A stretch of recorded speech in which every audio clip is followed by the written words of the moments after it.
So, on behalf of the Board of Directors and Trustees of the Chennai International Center, I extend a warm welcome to all of you for this 152nd event of the CIC. This event is very special because the title itself is very interesting and very different. Multilingualism, Language Politics and the Constitution of India. All of us have been reading a lot about issues around the language and the multilingualism aspect of it. But a complicated subject can be made very easy and dissected in the most understandable manner by a very distinguished set of panelists. Three of them are here, along with a very distinguished moderator. So, without getting into the subject, I'm sure all of them are going to give us a feast on this particular subject. I will start by very briefly introducing first the moderator. Alok Prasanna Kumar is the co-founder and lead of Vidhi Legal Studies Karnataka, a very reputed legal thought leadership entity based out of Delhi and having presence all over the country. His areas of research include judicial reforms, constitutional law, urban development, law and technology. He graduated with a BLLB from Nalsar University in 2008 and obtained a BCL from the University of Oxford in 2009. He writes a monthly column for the Economic and Political Weekly. He has also practiced in the Supreme Court of India and the Delhi High Court from the chambers of Mr. Mohan Parasaran. So put your hands together, ladies and gentlemen, and welcome Mr. Alok Prasanna Kumar. We have Justice Prabha Sridevan, no stranger to CIC, no stranger to Chennai, a very distinguished retired judge of the Madras High Court. She served as a Honorable Justice in the Madras High Court between 2000 and 2010. And thereafter, she occupied a very interesting position as the chairperson of the Intellectual Property Appellate Tribunal from 2011 to 2013. She has done a pioneering effort in the field of intellectual property rights. Some of her judgments have been not only looked at with a lot of awe and respect, but also they were the forerunner for some of the amendments which the government also brought about in that particular area. She is also an artist, author, translator. Her very first book, Seeing in the Dark, was a translation of a collection of short stories. Her second book, Echoes of the Veena, won the Translation Award at the Valley of Words Literary Award. So put your hands together, ladies and gentlemen, and welcome Justice Prabha Sridevan. Professor Ganesh Devi is the Chair People Linguistics Survey of India Bhasha Research and Publication Center. He is a former professor of English at the Maharaja Sayarijao University of Baroda and Dhirubhai Ambani Institute of Information Technology. G.N. Devi writes in English, Marathi and Gujarati. He is the founder of the Bhasha Research Center Baroda and the Adivasi Academy Tejgad and has worked extensively with Adivasis and nomadic communities in India. He led the People's Linguistic Survey of India, a comprehensive documentation of all living Indian languages, maybe first of its kind, and forming a 50-volume PLSI series. It's a monumental achievement. He has received several awards for his writing as well as for his community work, including the Padma Shri, Prince Claus Award and the Lingua Pax Award. Among his better-known works are the After Amnesia of Many Heroes, Painted Words and Nomad Called Thief, Vanaprastha in Marathi and Adivasi Jane Che in Gujarati. Put your hands together, ladies and gentlemen, and welcome Professor Ganesh Devi. If I start introducing Dr. C. Chandramouli, it will not look proper to this audience. He is the Managing Director of Chennai International Center. Extremely distinguished civil servant. He has worked in state and central government in various capacities.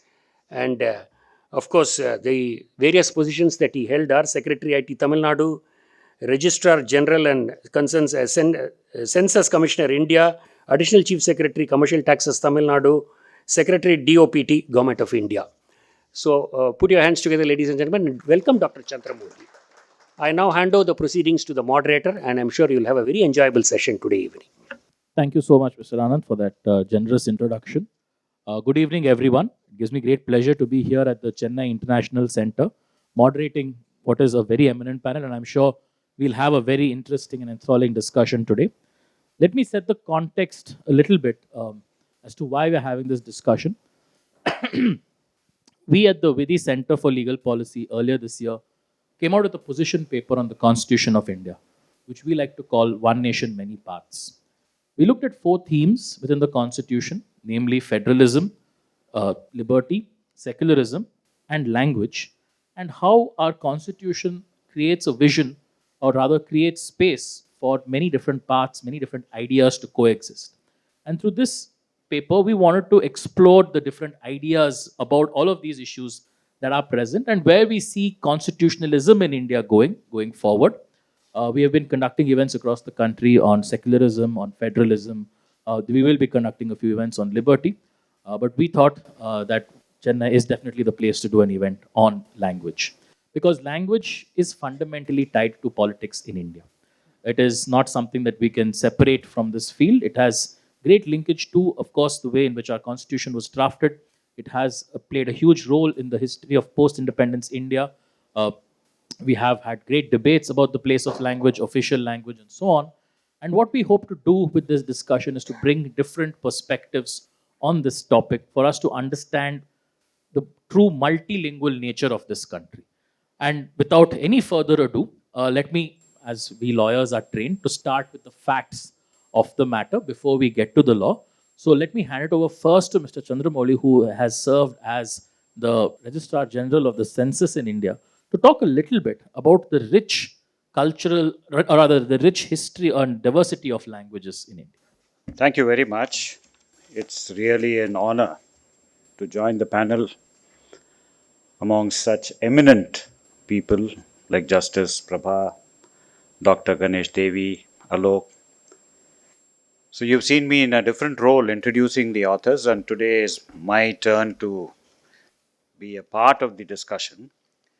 Let me set out what is the basis of this language politics in India. We, in the census, we record 2 things as far as languages go.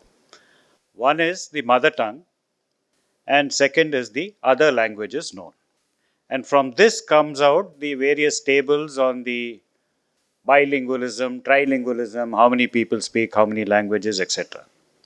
Now, to give you a very simple definition that we adopt in the census, the mother tongue is nothing but the language the mother speaks to the child in its infancy. And if the mother is not there, then the language spoken in the person's home in childhood. This is taken as the mother tongue. But, though the question is very simple, the answers that the people give, that really is confounding. Almost 20,000 returns come saying that these are the languages which is our mother tongue. Now, when we rationalize these raw returns, we call it the raw returns, about 19,569 raw returns, we classify it into mother tongues, and we get about 1,369 distinct mother tongues which are presented. Now, out of this 1,369, we are able to classify on the basis of number of speakers.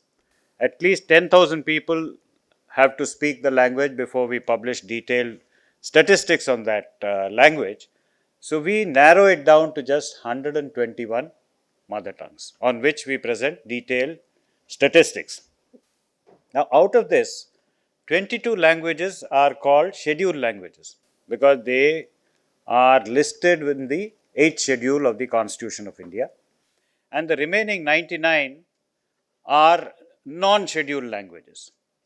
So, various other returns, this 1,300, are placed under these 99 plus this 121 languages when we present the data.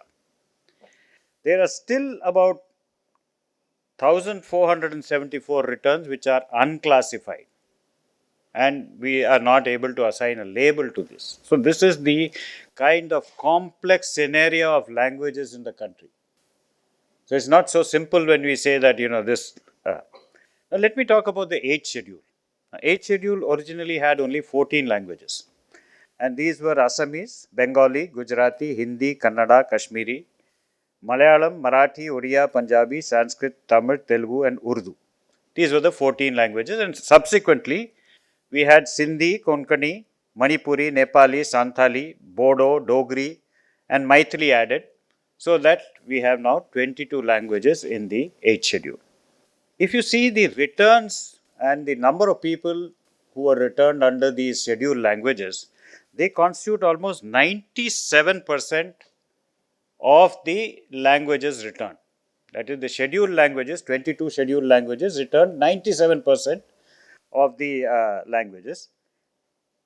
And if you see the individual languages, Hindi is said to have been returned by 52 crore people of the country. And this is almost 44% of the total population of the country. We have Bengali coming in next with almost 10% and about 9.7 crores, 8%, sorry. Then Marathi with 8.3 crores, 7%, Telugu 8.1 crores and 7%, and Tamil 6.9 crores, forming about 6% of the total population in 2011. If you see growth, Hindi is said to have grown at a phenomenal pace of 161% between 1971 and 2011. And if you compare it with the southern languages, they grew at 81%, just half of what. So this might astound a lot of you, but you'll have to take into consideration that under the broad category of Hindi are almost 57 languages, I suppose. And these include languages spoken by a huge, like Bhojpuri, for example, has 5 crore people speaking Bhojpuri.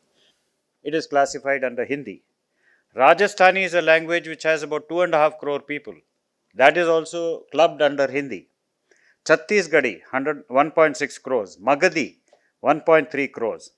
And under others, which are unclassified, we have about 1.6 crore people being clubbed under Hindi. So when we talk about this 161% increase, it is not actually Hindi as such, but all the other languages which have been clubbed with Hindi. And this has implications, that's why I am repeating this, that this has implications when we talk about the politics of languages later on. On the other hand, we have a matter of concern that very small languages in the country are just dying out.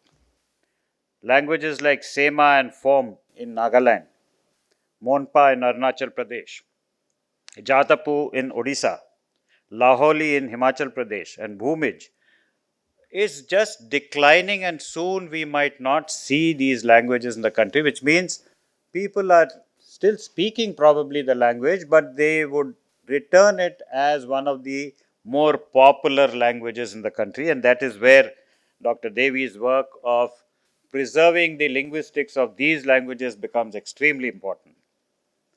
And if we talk of the families of languages that are returned in the country, the largest group consisting of 21 languages is from the Indo-Aryan family of languages, and about 94 crore people, constituting about 78% of the total population, have returned this Indo-Aryan family of languages. And the next is the Dravidian family of languages, which consists about 17 languages and constitutes about 23% or 24% of the total population. So this is as far as the linguistic family groupings are concerned. But only 22 languages, I said, are in the schedule. Does that mean the non-scheduled languages have less number of speakers? Absolutely not. Among the non-scheduled languages, there are languages like Bhili Bhilodi, which has written almost 1 crore persons who speak Bhili Bhilodi.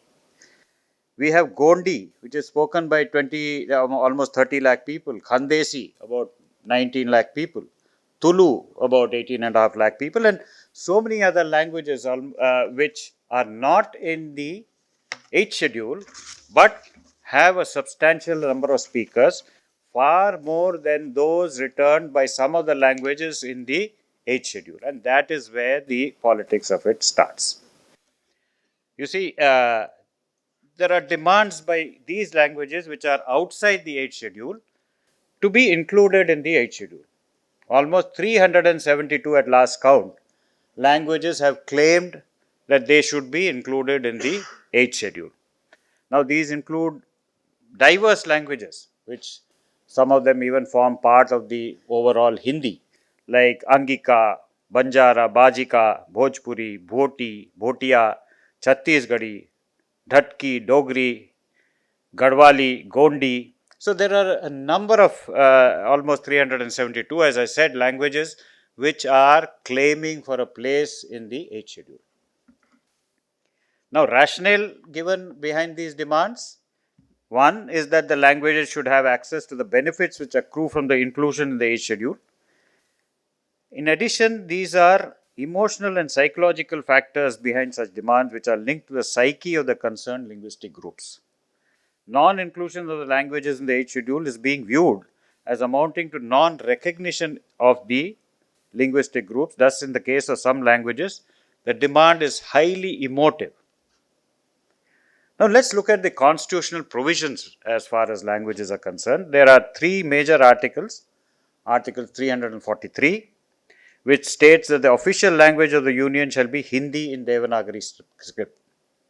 There is 344, which provides for the constitution of a commission by the President on the expiration of 5 years from the commencement of the Constitution, and thereafter at expiration of 10 years from such commencement, which shall consist of a chairman and extra, specified in the 8th schedule to make recommendations to the President for the progressive use of Hindi for official purposes of the Union. Now, this is where the bone of contention really starts gaining ground.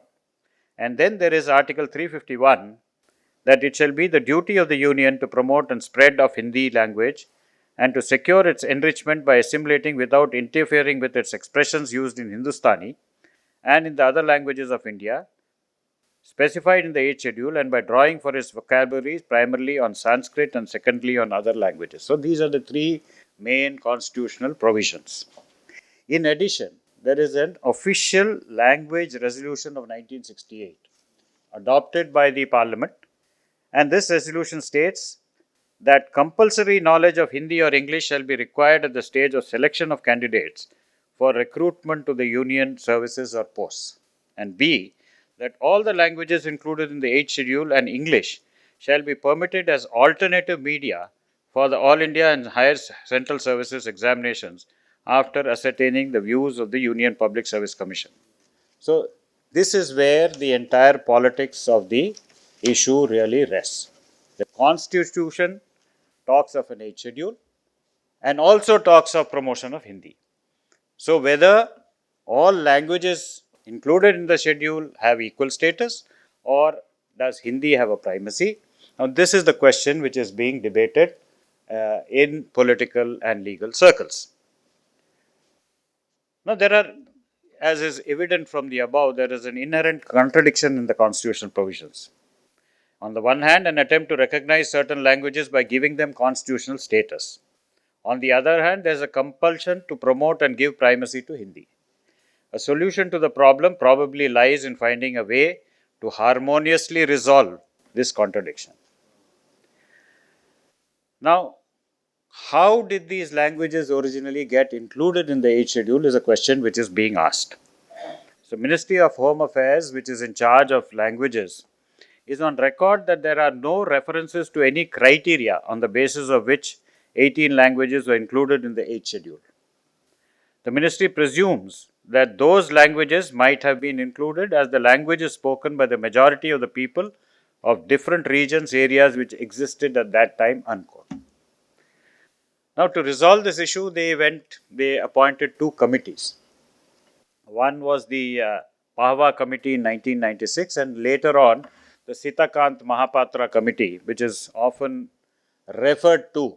This was formed in 2003, but its findings are still not in the public domain, and it is still under consideration by the government. And now they have given certain recommendation. I am privy to the recommendation, but I would not reveal them here. But the main problem lies in the lack of a criteria. And if there was a criteria, there would be demands to include all those 342 languages which are vying for a place in the 8th schedule of the Constitution. Now, one of the major reasons why we are not able to find a solution is many of the languages, if they are given separate status and they become part of the 8th schedule, will go out of Hindi. So, the primacy of Hindi would then be challenged. So, that is one of the major reasons why, as I mentioned to you, Rajasthani, Marwadi, Bhojpuri, all these languages are vying for a place there. And so, one of the major concerns is that there would be a dilution of Hindi as the primary language of the country. The second is, once you declare them as a separate language, include them and give them constitutional status, there could be demands for a separate state. So, since the states were reorganized on the basis of languages, in 1956, the linguistic reorganization of states took place. So, there is an apprehension that more number of states will be demanded based on the contiguous regions speaking a particular language.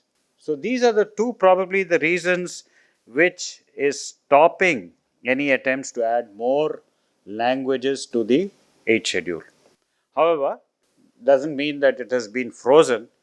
Whenever political expediency arises, we have Bodo has been added. As I said, 14 languages were the first 14 which came from the constitution, but later on we had 8 languages being added for various political reasons. So that doesn't stop the inclusion, but the major reason seems to be that there would be this demand for statehood by many of the languages which if included in the 8th schedule. Now about bilingualism and trilingualism I will not talk much, but it is a matter of pride that almost 26 quarter of our people talk more than one language, and which is a thing to be really be proud of. And very tellingly, it is the 24 to 20 to 24 age group which is dominant in this multilingualism, probably because they move out for jobs, they feel that it is necessary to know more than one language, and as the age goes up, there is a gender disparity in the multilingualism. More and more males have reported trilingualism than females, and if you go to the higher age groups, the highest proportion of trilingual persons is in urban men in the 50 to 59 age group. And up to 14, there is no variation between the genders as far as knowledge of languages is concerned. I think this puts in brief the context of languages and their political implications, and I'll leave it to the other experts to really dwell on the other subjects. Thank you.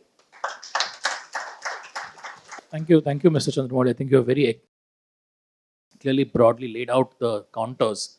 And I think the two themes is what our next two speakers will elaborate more on. I'll first invite Mr. Ganesh Devi to sort of, like I said, with facts and then the law. Because the two themes broadly, one being India's linguistic diversity and multilingualism, and the second part being how our constitution sort of, this the 8th schedule of the constitution. That's not the only part of the constitution. We also, the articles mentioned, sorry, by Mr. Chandramoli, which also to create a certain constitutional picture as to what is the position of various languages in India's constitution. And I'll then invite Justice Prabhashi Devan to speak about that.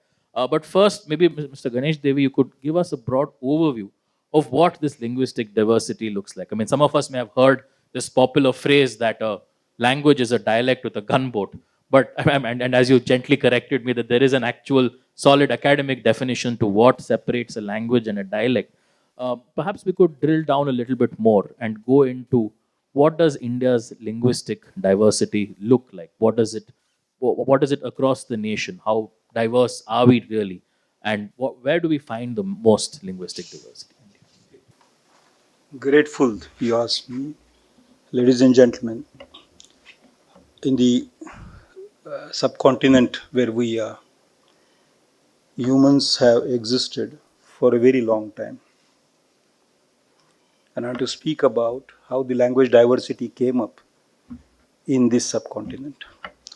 But just before I get into that, I would like to say that I just do not know if my consciousness is a reality or it's a matter of faith and belief. I also do not know if the world out there, the phenomenal world, as Immanuel Kant would have said, is actually there, or I imagine it to be there. But one thing I know for sure, that there is a bridge between the two, one's consciousness and the world outside, and that bridge is language. It's language that makes humans as distinct from other species of animals. And each language has is a unique worldview. The sense of space and the sense of time that a language constructs is unique to every language, and no two languages in the world will have identical measure of space and time. And therefore, any language, even if it is spoken by just 5%, is our collective cultural inheritance, heritage. And therefore, a language is of, I mean, they're not like different soaps, one of which you can choose from the menu of soaps, that every language has a right to survive. Because a lot of labor has gone into constructing a word in every language. It's 85 billion neurons in the brain, work, a tremendous amount of work. You'll see infants require more sleep because their brain is overactive, constructing the view of the world, constructing words. Now, having said that, that language is a product of labor and it's not a free gift which has rained on us from heavens. We have responsibility towards the labor that our ancestors have contributed. In this subcontinent, the first trace of migration out of Africa goes back to 65,000 years. But certainly, at least for the last 45,000 years, people have been here in the south. Now, there is a principle in linguistics which is called population knot, K-N-O-T, knot, that when a group which is migratory finds enough subsistence, enough food, enough congenial conditions for staying, that they stay on and form a steady group. Maybe a group of 800 or 900 is enough for all the diversification of labor and having all functions necessary for human life performed effectively. Such a group generates a language, a distinct language. Now, in South Asia, such groups prevailed, existed much prior to Holocene. That's 12,000 years before our time. Despite that cold, 7 or 8,000 years of cold weather, they had survived. And they had spread out. And therefore, they had many languages spoken in this country. I mean, I'm using the term country, which is a new term, but I'm using it for convenience with your permission. So it is not as if many languages sprung out of a single language. The fact of history is, the fact of human history is that many languages developed at different places, at different points in time in history. If you go to Maharashtra, in a district like Buldhana, Nehali, which is still spoken, is listed as a language isolate. It cannot be classified with any other language family. And the Nehalis have been there from the times prior to the hunter-gatherers settling in Maharashtra, which means they go to times prior to the Holocene. Some of you might have seen the caves in Madhya Pradesh, Bhimbetka caves. They were humans. And the caves show that there is depiction, that means representation of human thought. The recursive brain giving us ability to reflect on our thought. existed there, which means they had a language. In times closer to our time, and we don't know if Harappans had a script or whether they were using trade marks, trading, signatures. But that's is going to take us time to decipher that. But when Sanskrit arrived here from these Eurasian steppes, that's roughly after 1900 before Christ, that's about 4,000 years before our time, to say 1400 years before, 3500 years before our time, there did exist in India a Proto-Dravidian. There did exist a mother of the Pali language, which subsequently, just in about 700 or 800 years, developed philosophically to such a degree of sophistication that a Gautam Buddha became possible in that language. Without having a highly sophisticated language of philosophy, someone like Buddha talking about very abstract things was not possible. And Mahavir Jain is his contemporary. There is very fine work done on these things by an Assamese scholar who remained neglected. His name is Maheshwar Niyog. His reputation got overshadowed by the reputation of Suniti Kumar Chatterjee, who was interested in Indo-Aryan languages. But Maheshwar Niyog did speak about a predecessor of the Assamese, which was outside the Indo-Aryan family. We have in this country spoken a lot about the Sindhu Sanskriti, the Indus civilization, and Ganga Jamuna. We've not spoken enough about the Brahmaputra civilization so far. We still need to do a lot of archaeological work and anthropological work in that area. Now, when Sanskrit arrived here, there is a variety or several varieties of Proto-Dravidian. There is a variety or several varieties of Pali, and later some of the varieties of Pali also got recognition as Prakruts. So we have a mix of, imagine India around the times of, let's say, 500 years before Christ. That is 700 years before Christ, when the Brihad Aranyak was being composed, which is 7th century before Christ. India had some pre-Dravidian languages. Some Pali had actually surfaced, Prakruts had surfaced, and Sanskrit was there. And what was Sanskrit? Was it a homogeneous language at that time? No, sir. No, madam. It had inherited many layers of languages from Armenian. For instance, from Armenian, there are 300 words in the Vedas. Some of the names of our most respected gods inscribed in the Vedas are from what is today's Turkey and Syria. Please don't feel shocked, but this is historical fact.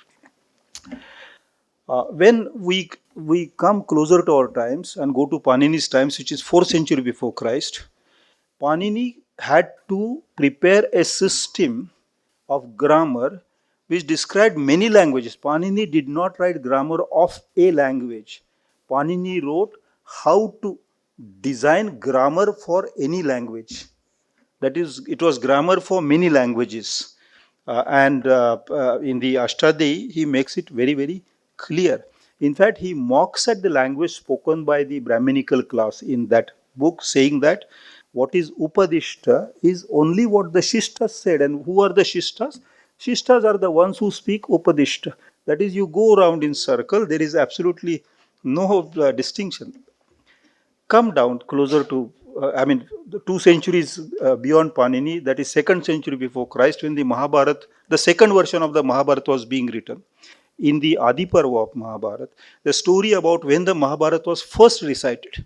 And the story is fascinating, but I won't tell the entire story. All that I'll tell you is that in an ashram, a stranger walks in and starts singing a saga, a story. And the kids in the ashram get very fascinated by that. And then they say, please sing it again, or at least sing the entire story. And this man, the singer, the itinerant singer, says, Ashtadasha Sasrani, Ashtadasha Shatani, Chaham Vetti, Shuko Vetti, Sanjaya Vetti, Vanava. Look, I know about 8,000 odd lines. There's another guy called Shuka who knows another 8,000 lines. And there's a third man called Sanjay who knows 8,000 lines, or less or more. Sanjay, Shuka, and Lomaharshana belonged to three distinct social classes. One was a tribal, another was a horse keeper, and third was a half Brahmin. Would they be speaking the same language? Obviously not. This was a collection of stories from many languages, and that's why it became the Mahabharat. Come down to and further in history, say another 500 years, and you have a very famous Siddhant, incidentally, in Tolkapiyam, composed in this part of the country. Tolkapiyar, or whoever is the maker of Tolkapiyam, actually says that there are four types of languages. One is the language we speak, call it Tamil or Damil. There's another which is spoken in the north. No, it is spoken in the northern accent. Our own language spoken in the northern accent. That means this chap is aware that there is another language in the north, and in that I like Bhaiya log speaking Tamil. He talks about this, and then he talks of a language for the south, but he also speaks of a language which is the language of the interior and the language of the exterior, Aham and Puram. Many languages made Tolkapiyam what it was. This is your ancestor. I'll now move further in history. There's Riti Siddhant. That's around 6th century or so. Riti Siddhant says that wherever you go in this country, vast country, you find a different way of speech. There is, if you are interested in music, the founding text of music is Brahad Deshi, Matangas, Brahad Deshi. Brahad means several and many, all of them. All of them would be the right translation, and Madam will tell you, but all of them, all the Desis, all the Nadus, all the Nadas. Musical, Brahad Deshi is a book, absolutely fascinating book about how different languages have produced different kind of musics. I'm using the term music in plural. But it is the finest in a language is caught by Brahad Deshi. This continues. In the 11th century, there is a traveler visiting this country, Al-Baruni, and another Ibn Battuta, and both Ibn Battuta, both, please remember, they don't belong to the same origin. One comes from Arabian, another comes from Turkish background. Both of them say that this civilization strikes us as multilingual civilization. One of them mentions names of 12 languages, another mentions names of 8 languages. Names were different. The names used were Barbarica, Yavanica, Parasica, etc., etc. But don't worry about those names. The story continues. When the greatest social revolution emerged in this country, which is known as the Bhakti movement, it emerged in all languages. It started here in the south, went to Basveshwar, went to Jnaneshwar, and then Tukaram and Namdev, goes to Meera, Kabir, it goes to Gita Govinda, it goes to Assamese Shankar Dev, it goes to Gujarat's the poet whose song Mahatma Gandhi used, Narsi Mehta. It goes everywhere. Now, what I'm saying is, there is a shared spirit. The rebellion was common, but the languages of the rebellion were different. This was recognized by the colonial officers as well. And please promise not to laugh when I tell you a little anecdote. When they first landed in Surat, Prasannaji, the British did not know Gujarati, and the Gujaratis at that time did not know. The Gujaratis at our time don't know enough English. So why worry about? Now, Thomas Rowe inducted a fellow to translate what he was saying into Portuguese.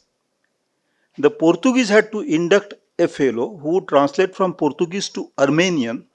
The Armenian guy got somebody to translate that into Persian, And the Persian fellow translated eventually the thing into Gujarati. And that's why when Thomas Roe put his application for trading permission in 1601, he got it in 1617. 16 years. And here it won't be Persian and Gujarati, it would be Arabic, Malayalam, and then Tamil. And so the trading permission obtained in Chennai was a little later than trading permission obtained in Bombay. 2 years later. Many languages were used, but the currency was common. The minting was done by the Minas, who were incidentally and unfortunately later on classified as criminal tribes of India. But what they minted had shared value all across. If you wrote a hundi in Tanjore, it was valued in Banaras because we had a cultural currency which was common, but the linguistic currencies were different. And people wanted them different because they had belonged to this place for thousands of years. Now, when the time came for independence, and credit must go to Annie Besant, actually. She was the first one who, in 1916, proposed that if India were to become, because she was promoter of Sinn Féin, Home Rule League, which Tilak had accepted. 1916, Annie Besant says if when India becomes independent, it must become a multilingual nation. 10 years later, Motilal Nehru put up a resolution for the Congress, and it was adopted that when India becomes independent, it will be a multilingual nation. And therefore, when the Constituent Assembly started its work in December 1946, completed in November 1949, after all the discussions in the Constituent Assemblies, we had accepted to have not 344 to 351. Those are the articles in the Constitution. But which is India's language? That question the Constitution refused to answer. All the discussions which arrived at a conclusion became articles of the Constitution. The discussions that did not arrive at a conclusion became schedules of the Constitution. We got a schedule for languages with 14 languages put in it. And so generously that one language which was by then already a dead language was also added to it, which is Sanskrit, because it's foundation of many other languages in India. Sindhi was put in it later. Sindhi was added. Now, can India survive as a nation? The question is not whether Hindi should be the language of. The question at the back of the minds of those who are trying to promote Hindi: can India survive as a nation if it has so many languages? In order to answer that question, we have to revisit the 19th century European struggle for nation making. Nationalism emerged after Napoleonic Wars. Napoleon's end comes in 1815. Then the idea of nationalism, I am going to conclude in 2 minutes time. 1.5 minutes. Because it is absolute must for us to know. Italian nationalism movement started with Joseph Mazzini Garibaldi, and 20 years later in Germany we have Bismarck and others working for forming nations. They insisted on a single language nation. They got their nations as a single language nation in Italy and in Germany. When the Constituent Assembly sat down for discussions in December 46, the Second World War had come to an end, a tragic end, with enormous destruction.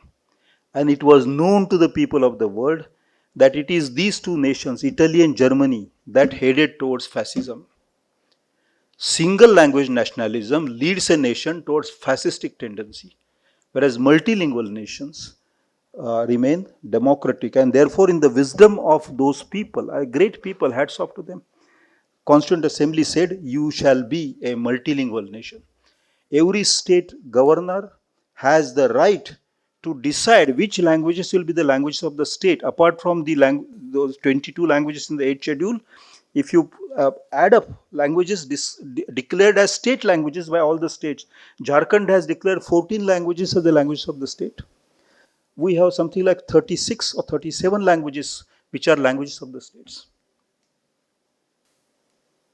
Again and again, the question of Hindi becoming national language is brought up, but it is founded, Dr. Chandramouli gave us all the facts, it is founded on lies. I mean, he did say that 45 languages in the are added in the basket of, and you did mention that 5 crore 3 lakhs Bhojpuris have claimed Bhojpuri as the mother tongue, but let me tell you, what is added into the basket of Hindi is Rajasthani, but Rajasthani has 42 languages. Rajasthani is a general cap put on the heads of 42 independent languages. Kumauni and Gadwali, 16 languages. And in this basket of Hindi, what is added is Pauri language. Pauri is a very unique case. Pauri and Hindi are mutually not intelligible. The Pauris do not understand Hindi. The Hindi speakers don't understand a word of Pauri. Pauri is spoken partly in Maharashtra and only marginally in MP. Because it is marginally in MP, it is put in the basket of Hindi. Had the Hindi statistics been great, pure, and dependable, perhaps this nation would have listened to that statistics as truth, but it is not. And I know that census brings the data, census repeats mistakes every 10 years, but the same mistakes, no. Therefore, it becomes useful data. No, it is useful. See, it is useful because it is comparable. And the growth graph of Hindi is a falsification of not the languages, but the migrations that have started in India. 37% Indians are migratory today, and therefore the growth graph of Hindi cannot be that unless all Hindi speakers have decided to stay only home and not go out at all, which is not the case. How many Biharis are here? The last thing, 3 seconds. If you look at the world situation of languages, there are 7,000 languages approximately. 7,000. This is the UNESCO's estimate. It varies, it changes. Some 20 years back, UNESCO used to say there are about 4,000 languages, but now willy-nilly they have come to 6,000 to 7,000 languages. If you were to look at the first 30 languages of those 7,000, globally, first 30, many Indian languages are there. Tamil is there in those first 30. Hindi is also there. But of those first 30, if you were to look at which is the oldest language, oldest surviving language of the first 30, Tamil is the oldest surviving language of the greatest languages of the world. Don't clap. Because I don't want you to exercise your energy, because I'm going to say something more deserving a clap. Tamil is the oldest among the great 30 languages of the world. Hindi is the youngest among those 30 languages. Abhi आई है. Hindi got the name Hindi when the government printing press in the Calcutta, Alipur, St. Fort Williams, started producing books for teaching young people who came, 24, 23-year-old persons came from London to rule over us. For their benefit, manuals were prepared by a man called Lalluji Lal. He was very learned. Till then, this language was not known as Hindi. It was known as Khadi Boli, Audhi, Bhojpuri, different names were there. Ask Tulsidas what is the name of his language. He'll say it's not Hindi. Ask Kabir what is the language. He'll not say it's Hindi. He did not know this name Hindi.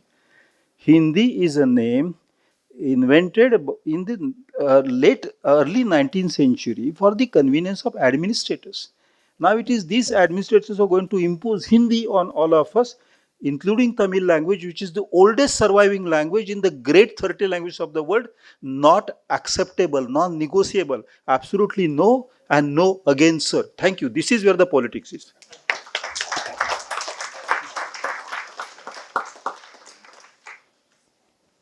I don't believe that I have ever had a short and such a comprehensive lecture on any topic in my life.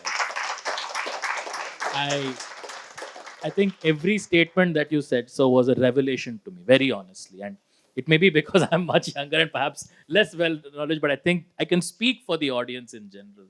That you have completely, I think, given us a magnificent picture of multilingualism in this country. But one thought you expressed very beautifully, and I think we want to take that forward, is that multilingualism is way how we express a certain common value.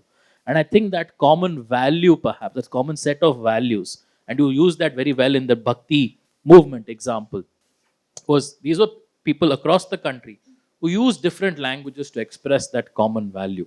And I think that common value today perhaps might be the constitution. And I'll use that as a segue to invite Justice Prabhashri Devan to give us this, and what she wants to sort of speak, and she's going to speak about, is the circumstances in which our constitutional provisions came into being. I'll start with Ellarukkum Vanakkam. I think I should do that after hearing Professor Devi. Good evening and my respects to all of you. Actually, Professor Devi said that he'll speak last. And Alok, for some reason, thought that I was going to decide something. I'm not going to decide anything. And I think it is extremely unfair. Fairness I can understand, I always know, to ask me to follow after a lecture like this. This was what is now said mind-blowing, but it was really mind-blowing.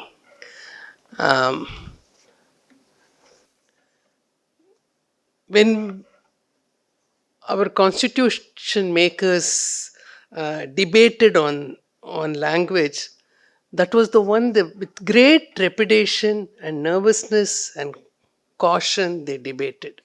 And constantly the president and others said, please be objective. Friends from the north and the south, please be objective. Because language is an emotion. I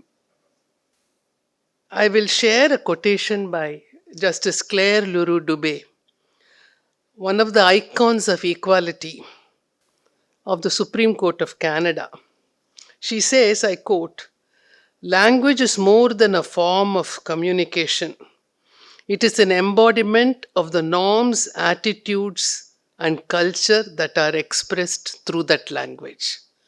So, when we are talking of multilingualism, we are talking of all these thoughts and the share and the ideas. And language is also rooted to the terrain from which it is born. So to destroy all that in the name of uniformity, to me, does not seem right, and to them it did not seem right. Our wise men who labored so much to bring about the Constitution. And we must remember that at that time there was great trepidation, and they wanted to bring this young, the baby that was born. We must have a constitution, and we must bury whatever small or big differences we have and bring the constitution into being. And that is why I think compromises were accepted, even in accepting Hindi to the extent that it was accepted. Because we see many of the members of the Constituent Assembly saying that I speak for the people from the south. And they say that this is not acceptable. In the judgment, UP Hindi Sahitya Sammelan, there is a quotation. I mean, they refer to one of the speakers who says that uh, if you cannot learn Hindi, you have no right to remain here. That's actually, this is recorded. And now Professor Devi has told us that the non-Hindi speakers were here even before. So who is to ask who to go? So nobody should ask anyone to go. That is not the point. The point is for us all to coexist, celebrating the diversity that we have. And today that fear and that reputation is gone. We have many people marvel on the continuance of our democracy, because our democracy does not have any glue. It does not have a single language. It does not have a common enemy like many of the European nations did. But we have still continued. We vote, which is called the greatest miracle. We have continued. So today we need not look at English as a symbol of slavery, which is what they thought then. And that is the reason why there was so much animosity against English. Today, today it's not a symbol of slavery. And we know that many parents who do not speak English at home want their children only to go to English school, because they see that English is a language of where they can transact and go outside. And is English a language of England? I think not. I'll just ask one question and then you will know English is as Indian as anything. What is your good name, please? When did you go to your native last? That's English. That's my English. So we've made it in these 70 years. We've made it something which somebody won't recognize in England. There is Mr. Naziruddin Ahmad says that there should be no compulsion. And if a language is adopted, it should be on a free, voluntary basis. There is an interesting chapter titled English in the book Pilgrimage to Freedom by Munshi. And he says that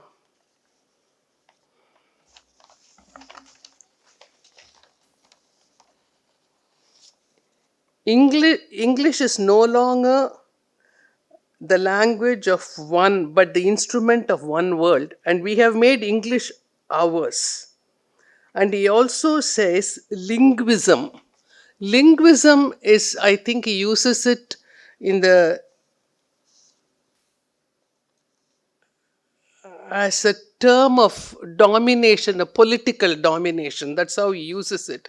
He calls it Frankenstein. He says it can become a positive, intolerant, expansionist sentiment. I think Professor Devi will agree with that. And sometimes, this is what he says, it may inspire a loyalty greater than that of the union. And in times of conflict, it may break up the union. So I think we must celebrate the diversity that we have. We must retain the advantages that we have already gained. And there are also other questions which I would pose before this audience. See, today, I mean, they spoke of my heading the IP tribunal. I do not know if any languages of India, barring English, has come up with laws that can match the intellectual property statutes, the instruments, the acts, and what can we do when artificial intelligence is going to, I mean, for all that we need English. And when we have it, I think we should retain it, while at the same time celebrating our own languages. Mr. Javed Akhtar has has once said that apart from the languages which you see on the map of India, there is one more language, and that is Bollywood. But now that it can be challenged, because this year the 3 or 4 films that have made mega money are not Bollywood films. So that is changing. So the it is the rise of the South, perhaps. So we should allow the waves to float and go back. I think and not constrict and oppress us with something that we don't want, and we have survived very well. And if you talk of the surging quality of languages in the states where English is more prevalently spoken, I think I may not be right, but the languages where this basket of language that is called Hindi is predominantly spoken, I think English is not really current. Whereas in all the other states where there are English, the regional literature has thrived. And recently, Mr. Imayam, whom I translated and who won the Kuvempu Award, who has been honored with the Kuvempu Award, has said that in the last 5 years, the number of writers in Tamil have grown. So, the resurgence of Malayali literature, Kannada literature, Marathi literature, Telugu, Odisha, and the Northeast, these are all states broadly which have not taken Hindi in. They have all survived. The languages have not died. And Malayalam, which is born out of Tamil, is now independent, as an independent child, thriving beautifully, sometimes doing much better than the mother. So let us not let go of that. I am not giving judgment, because I really think that language, if judicial statements have to be made about language, that will also depend upon who is on the bench. And language is emotion, language is identity, language is us. The Estonian language does not have a word for mountain, because there are no mountains in Estonia. In Tamil, we have that Aindinai, the 5 terrains, to which each song, each poem relates to. So, why should all that be given up for the sake of one language, which Mr. Chandramouli says it's actually not one language, there are many languages snuggled in one basket. There seems to be even no justification. So, I think we have done well in these years celebrating the diversity and that advantage that we have got. And also, I'm not saying that all the younger generation of India should go westward. But if they have gone and they have done well, it's because of English. So learning English has not been detrimental to the growth of our languages. So this is really not, sorry Alok, a judicial speech. It's more an emotional speech, because I really think that we must celebrate our diversity, whether it is in language or in our religion, because we are that. We are a wonder how one country with so much diversity can exist. And the resurgence of the religious literature, it was actually, most of the poets are, in today's lingo, subaltern.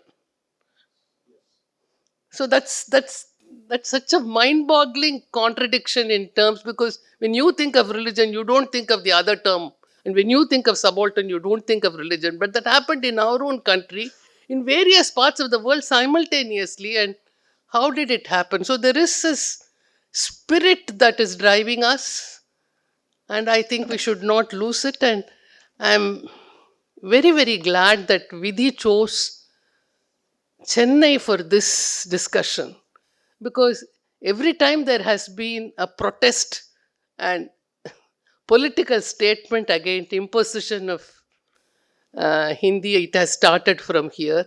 And I have also always argued that all discussions need not happen in Delhi.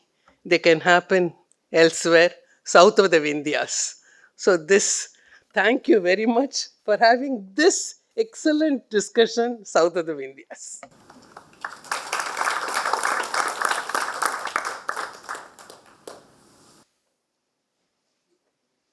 Thank you so much, ma'am. And let me also add that this is actually the third in this series happening south of the Vindhyas. We have very consciously chosen to have our discussions about the constitution outside of Delhi, and because and as it is by design, because we feel that different perspectives tend to come through very clearly the more local an issue gets, and I think we couldn't have chosen a better place than Chennai for this. So let me moving on to the next stage of our discussion. What I sort of thought I would do is pick up one major thread that sort of comes through and tie it up together with the discussions that we've had. And one of the I'll start with Justice Prabhashri Devan, because one thing that has just started coming up, and this is specifically in the context of the language of the law, because, and as much as you sort of said correctly that language is an emotion, the language of the law is not purely logic. It is also emotion. It is also how we think and process certain things. One move that has come through, and I used to be skeptical about it, but now I see the benefit of it, is legal education in non-English languages. Let me put it that way. I had this recent opportunity to sit through interviews of lawyers for the government, and I was told to set one question: translation and general legal knowledge. Everybody aces the translation question, right? When I give them a pass in English, they translate perfectly to Kannada. But when I ask them to explain legal concepts in English, everybody struggles. So I am wondering, and mostly because since law and constitution, and I want to start with that. What are your thoughts on, like, saying legal education in non-English languages, and how could that feed into the way our justice system could perhaps reflect this multilingualism? We have decided that at least for now, in the High Courts and the Supreme Court, English will be the language. So I understand that learning in her own language will be easier, much easier. But until we make all the regional languages, all the Indian languages, quite eloquent of the concepts that are there, then there might be some injustice, isn't it? Injustice to the litigant even. Right. And I frankly have no answer to that. Even during the constitutional debate, Mr. Shankar Dev said, "Can one language be promoted without sacrificing another language?" He says, "I can't think how it can be done." And only he says there should not be forcible deaths. So it is a point. It is a point that how do we do that? And for instance, the case that came to me was the Novartis case. I don't know how Section 3D will be translated in any of the languages. So I don't know. I have no answer. If anybody has an answer, please. Because this is, and it becomes, I think, somewhat of a little bit of a. I think this is the reason why I also want to highlight a little bit of the paradox here. Because on the one hand, we want to promote those languages, but how do we promote without the presence of legal materials of that standard in that language? And to put it very simply, I think I think you gave a great example, because a dispute like the Novartis case was I don't think that section has ever been interpreted again, but it's a case which has impacted the lives of millions of people. So, if what could be the consequences if we don't have enough? I see that point, but I want to highlight, I think, the chicken and egg problem of what we just sort of back. I think this is yeah. So there's the chicken and egg kind of situation in that front. But something you said also I sort of want to put a little bit to Mr. Ganesh Devi. This is something which, while we were discussing, I was thinking a little bit about. Is there, and because India's states have been kind of redrawn linguistically, uh, what you said about Hindi, at least for me, was very new, and I'm going to use it a lot. Is that also something that might be happening with other languages? The reason why I ask is I'm a Kannada speaker. I've studied and I read enough Kannada. But government Kannada, I always trip over something like who uses this kind of words, right? And I'm pretty sure that's the experience of the average Kannada speaker as well. When you see a government document, and I'm sure Tamil as well, you see a government document written in Kannada or official Tamil, and you go, what is this? Is this what we actually know? Is there something like what has happened with Hindi?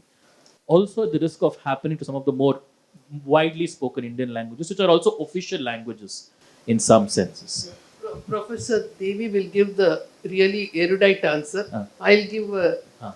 who stays wherewith and here all and forthwith. That's there all the time in English. Most of the things, if you remove, it will be just two sentences, but we lawyers don't want it.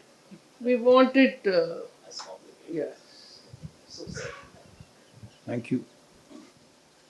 So, way to remember that the idea of purity and pollution don't apply to a language.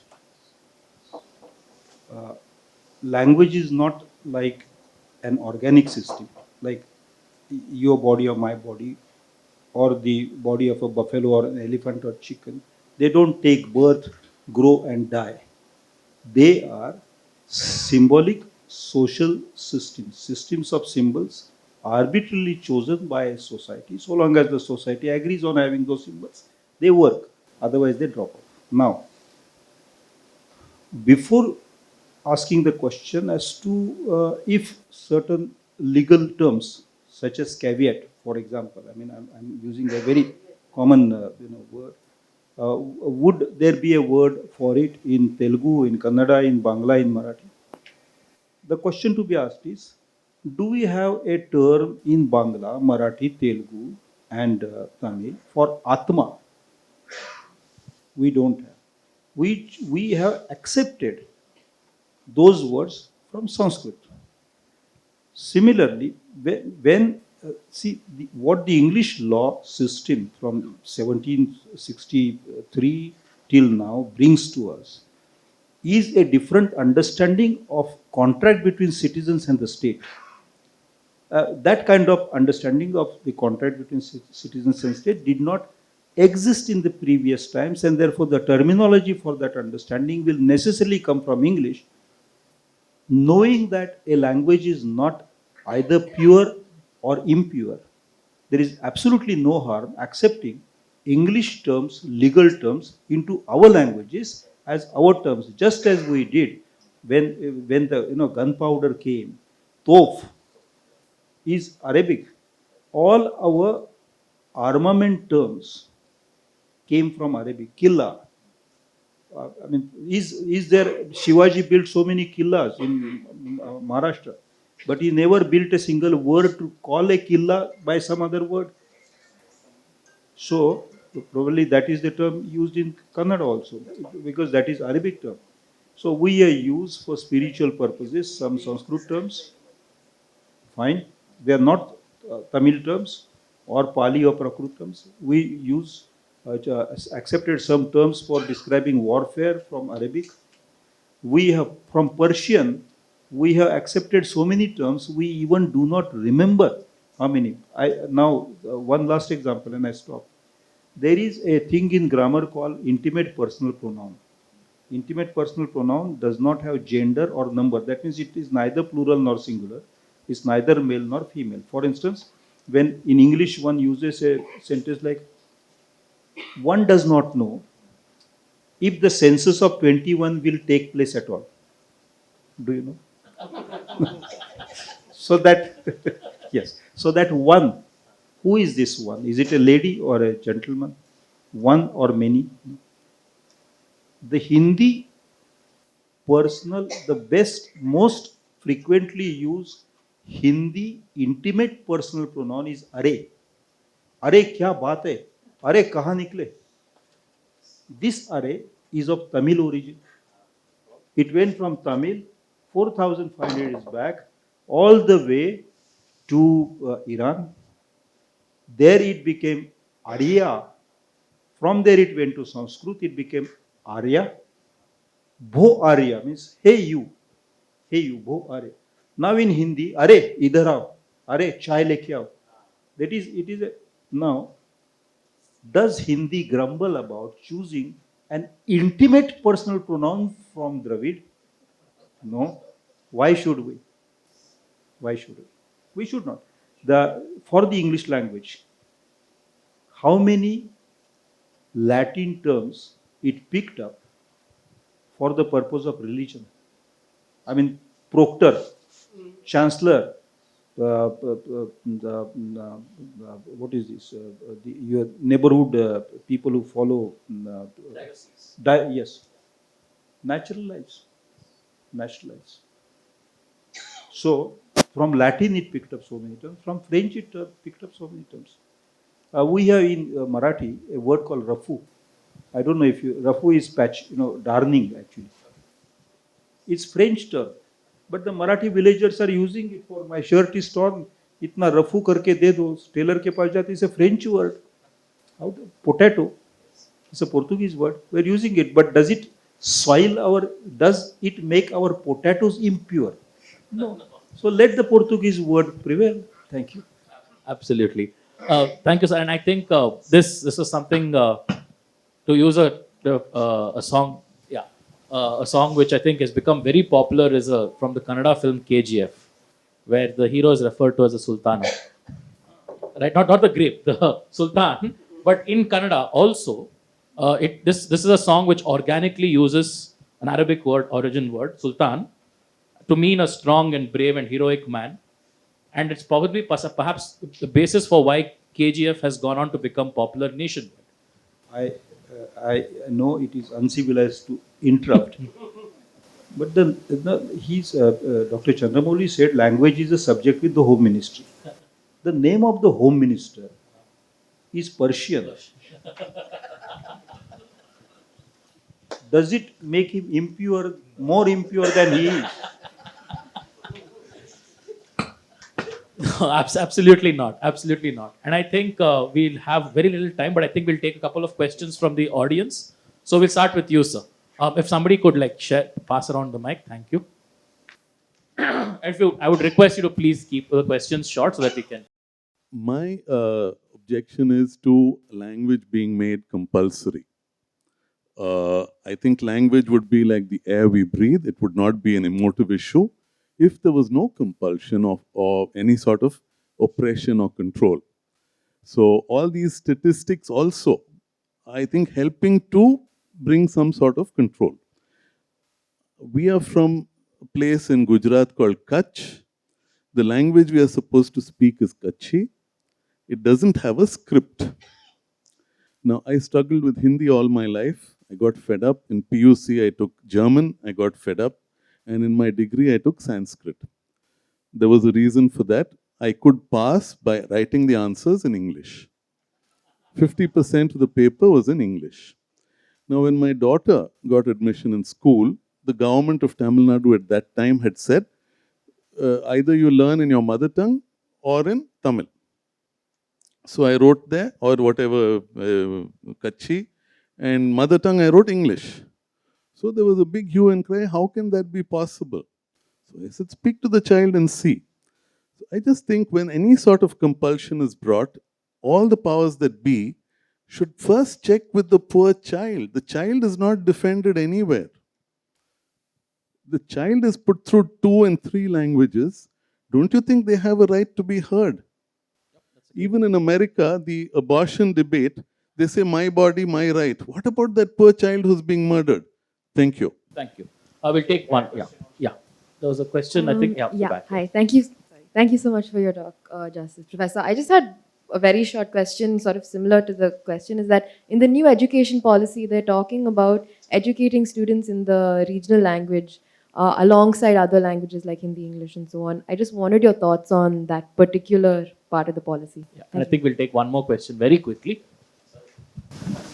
This is something I think very disconcerting. The official language committee, the word used is language, though there are 22 languages, the nomenclature given official language committee to promote Hindi. That's the subtext which is there. But what has happened is recently the official language committee has recommended to the president, it's supposed to be recommend, but it's supposed to give the progress, but it's recommended that all central universities and central institutions of the government of India should follow Hindi instruction. And state universities or state institutions, if they want, they can shift over to the thing. But the dangerous thing which is happening here is that they're assuming that in central universities and central institutions, all the faculty would know Hindi to teach, and there is availability of material which is there. This is one of the things. And also in the state universities, the assumption is that people, say for instance in Tamil Nadu, any university to take up, they all know the language Tamil.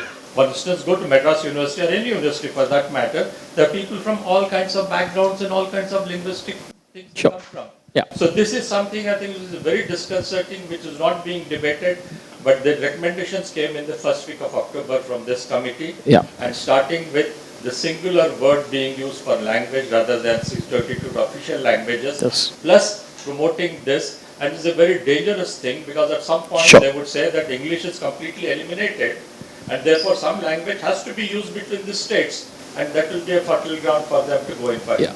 So I think the three questions have come at one more. Oh, sorry. Yes, please. So Google, for example, is developing a 1,000-language AI model. So it can potentially translate languages in real time. So I think perhaps we should be focusing on developing such AI. So you stay with your emotive function. And I think the focus should be rather on promoting science development, or in your case, you're talking about law terms, but like in science, for example, in the translation of the Tamil encyclopedia, for the word lathe, you went to Spencer's and you asked what the people were using, similar to the example Professor Devi was giving for the patching work. So you need to create like a word for data. So if you create the word for data in your language, and it's going to be of real use to humanity, then it will spread. So shouldn't the focus be on like getting IITs to develop these 1,000-language models, and also like promoting science wherein you create. So the moment you create, you get to put that into your language model, and anyone in the world can understand it in their own emotive way. Got it. Thank you. So just I think one theme that has come through across the four questions has been the thorny issue of education. I don't think we discussed it in very much detail, but perhaps I think if each of the speakers could sort of give their perspective, starting with Mr. Chandramouli. The question of, developing language, let me start with the technical developments that we need. Indic languages in the Unicode Convention, they are still, each, because all Indic languages have a main and a matra. So we don't have all character represented in the Unicode. Now, when you talk of development of the language in computer AI and other things, it takes double the space in because a plus a or ka plus a will be taken as two characters, and then storage is this thing, sorting or even searching becomes difficult. So when you talked about developing IITs and others doing research, this is one area where we'll have to do a lot of research on developing a all character Unicode. That is number one on the technical side. And we did get the Unicode down and asked them to engage with Indic languages, but somewhere down the line it just petered away.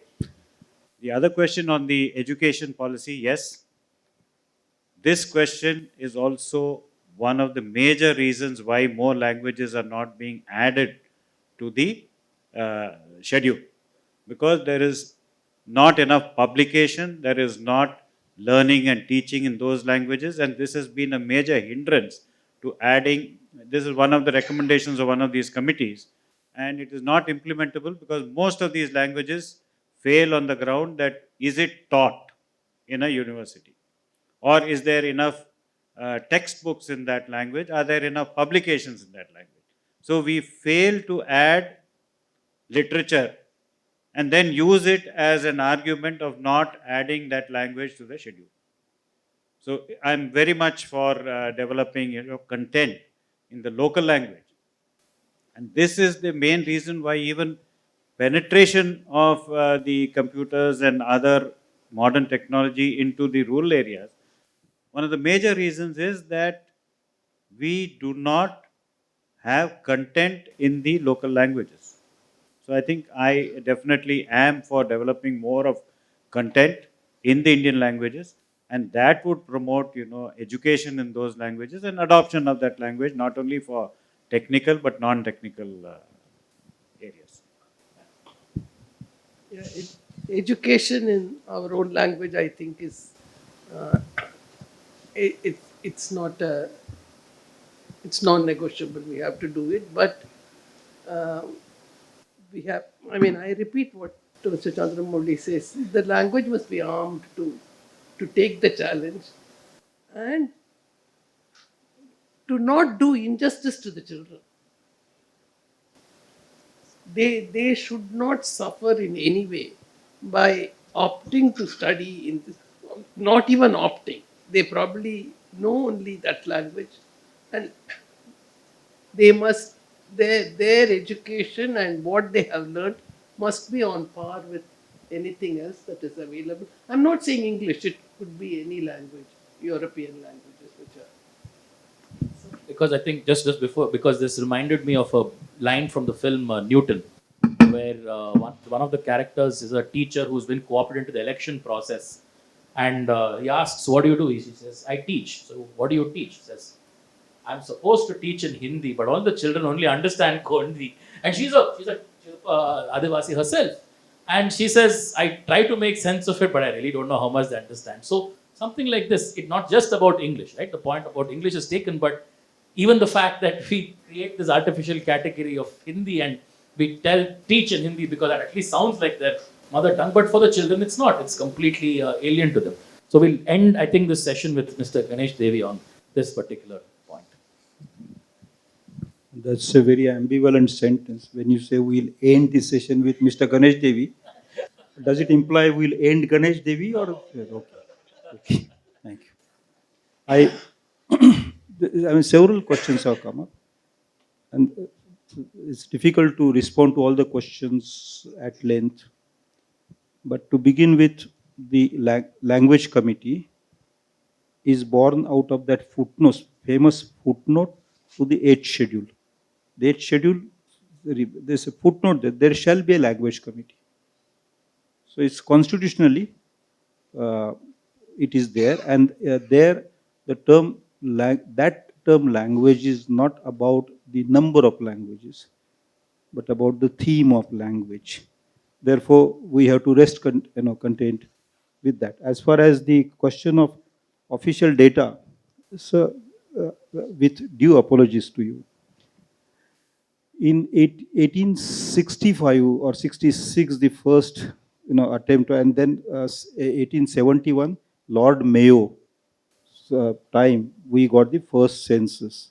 And the purpose of the census has always been increasing the control of the state over the population. So the census does not count the same things.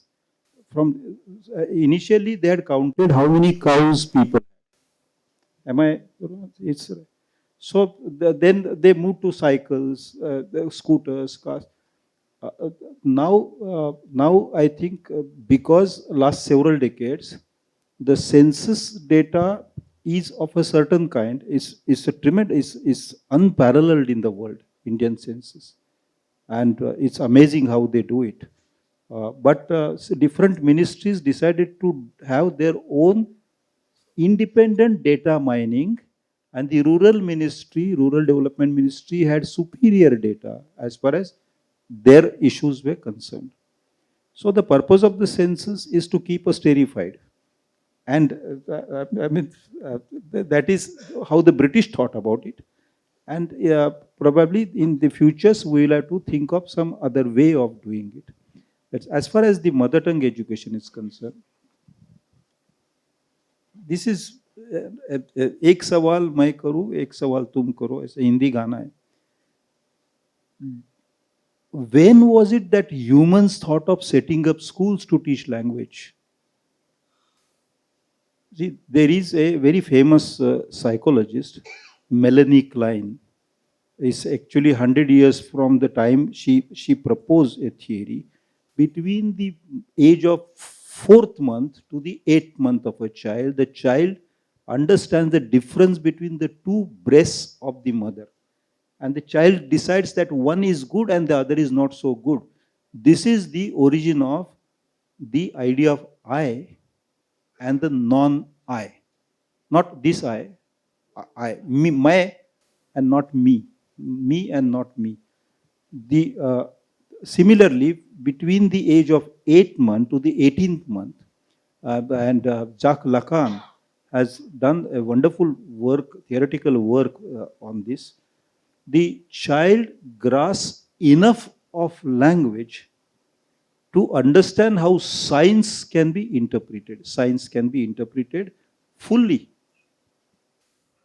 By the time a child goes to kindergarten, the child's brain has complete ability to analyze and grasp the language that the child has heard. Therefore, is school necessary for teaching a child language? The answer is not. But the language was introduced as a subject in schools in England. In the case of England, in 1842, there was an uprising in England. It's known as the Chartist movement. The Chartist movement was mobilized by young children who were put to cleaning chimneys because they were very hungry. Villagers had migrated to cities, making big cities, and the children were not paid enough wages. So their demand was equal days wages for equal days labor. Equal days labor for equal days wages. And there was thousands of them. A carload of papers were sent to the Queen, and in order to punish these children, the British government in 1848, there was an education commission that decided that the children will be taught the English language. That's when English language teaching started. Now, language teaching got an impetus during the Second World War, when the German soldiers started occupying countries, the languages of which they did not know. They started teaching this. They started doing the second language, SL, second language teaching. In our country, English was introduced for education because a certain class had to be. So every time language teaching is introduced, there is a political aim. No teacher of language ever can teach a child language, because children already have, human children already have language ability in full scale. Now, therefore, let's not worry about which language is taught in school. Please, we must remember, governments did not make languages and they cannot destroy languages. Societies make languages and they can keep them or allow them to die. And schools do not improve languages or add to languages. Schools cannot take away from languages. It is people who decide. And people decide to keep a language alive only if there is a livelihood possibility in that language. The day livelihood possibility disappears, that language will disappear. As far as use of the artificial memory and artificial intelligence are concerned, the net result of that is that humans are being silenced by AI and artificial memory. And those who use this device too much, they are no longer able to formulate tense structures in language, because the human memory is tremendously weakened by the use of artificial memory. Actually, I used to remember telephone numbers of 20 relatives of my wife. But despite her being so attractive, today I don't remember her number, because my artificial memory remembers her number. though it is not married to her, I am married. Memory is weakened. And with memory, the use of the past tense no longer. At one time, Sanskrit used 5 forms of past tense. So did Bengali, Oriya, Gujarati. Today, the Gujarati speakers cannot use more than 2 forms of the past tense in their normal speech, and therefore no more than 2 forms of the future tense. And that's why the vision of India projected by thinkers from Gujarat in contemporary times is becoming very limited. The diversity is wiped out.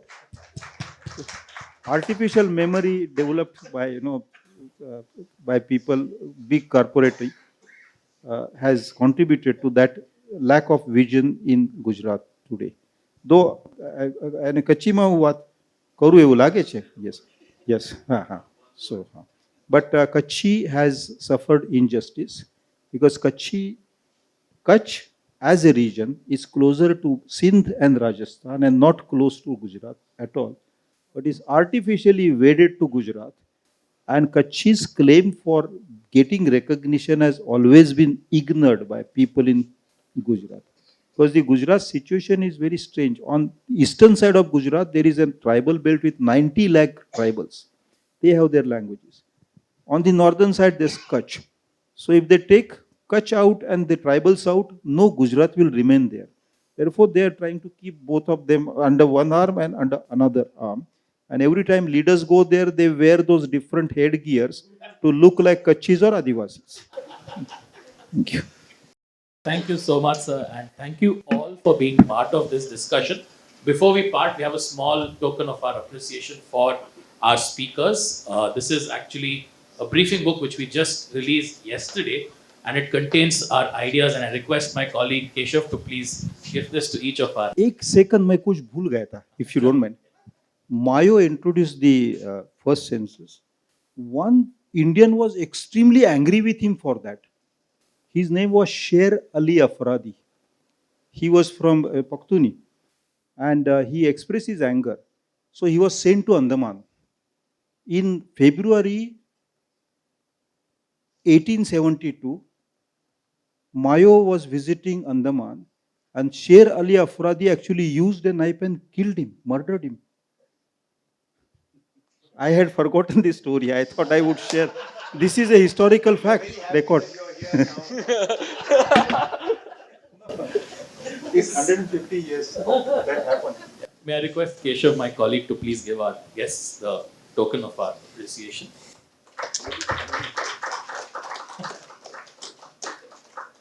Thank you so much. And we hope that you'll be able to read, probably get back to us with your thoughts on this. One is a position paper which has informed today's discussion, and the other is 30 ideas to get rid of the colonial influence, one of which is not English. But as always, as you said, all languages absorb and everything, but other things that within our government which we feel there are colonial influences which we need to replace with more, make better. So, If a language is language, without a script, can there be a language? English has no script of its own. it's borrowed the Latin script. So thank you all for joining us, and I'll hand it over to. So let me don my original hat as CIC. Thank you very much for being here. We thank Vidhi for joining us in this session and organizing this session at CIC. To Professor Devi, we have a heartfelt thanks. It has been so illuminating, and many of us who have heard you for the first time, it has been fascinating. Justice has been our constant well-wisher and supporter. She has been with us on many former occasions, and she will be joining us in future too. So thank you very much, ma'am. Just some housekeeping issues. Our next event will be on 17th and 18th. It's Chennai Literary and Arts Festival, which CIC is doing for the first time. And we have 3 tracks. One is on fiction, one is on non-fiction, and one is for translations. These are the 3 tracks which we will discuss with a number of authors. And this will be on the 17th. And on the 18th, we have a track for young adult writing. So So this will be on the 18th. So we hope we'll be sending out the flyers to you on these two, and we hope that all of you are there in greater numbers to encourage the authors and encourage the CIC. Thank you very much for being here today, and see you in the next event. Bye.